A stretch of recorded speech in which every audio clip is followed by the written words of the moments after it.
Hey guys, welcome to the video. So today what we're going to do is actually show you just some easy calf stretching that we often recommend to some of our patients. But before I do that, I want to just break down some of the anatomy here. So we're taking a look at Kaylee from the back here. So our calf muscle, the two main muscle groups are going to be our upper part of our calf. It's called our gastrocnemius or a gastroc. It is considered a two joint muscle, so it does actually cross the top part of the knee, and then of course it crosses the ankle at the bottom. This is actually where a lot of, if somebody gets resting cramps, they'll actually get them in the gastroc area. The reason that's important is because the gastroc, because it's a two joint muscle, there is a lot of load on that muscle throughout the day. So even though there's some chemical issues, so we do have to address some nutritional components.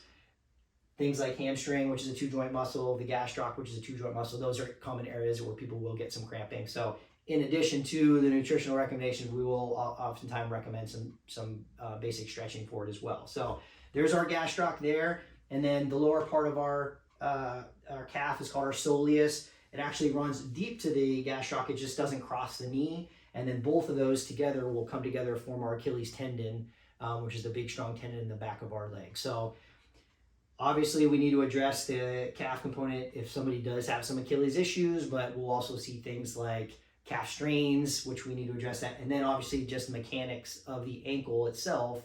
Oftentimes we might see some shortening or tightening in the calf, so we might have to address that. There is some deeper muscles to the calf. One important one we want to talk to is our Tibialis Posterior, which is actually deep to the calf muscles, but it's also on the inside of the leg. And it does actually cross the ankle joint. It actually helps control some foot function. So that's an important one as well. So we're gonna go through some basic stretching here. So we'll have Kaylee up on the wall here. So the three muscle groups that I just explained to you, those are the ones that we oftentimes will recommend that patients will end up stretching. And so our system of stretching is actually really easy because we can actually do it all from this position here. So we're going to start off with our gastroc. Remember, it does cross the knee joint. So when she stretches this, she's got to have to keep her heel on the ground, and she has to have her knee straight. So we'll have her in this position here. The recommendation for a static hold, depending on what the goal is, if it's flexibility, we'll say 45 to 60 seconds. If it's recovery, then we'll do the 15 to 20 second recommendation.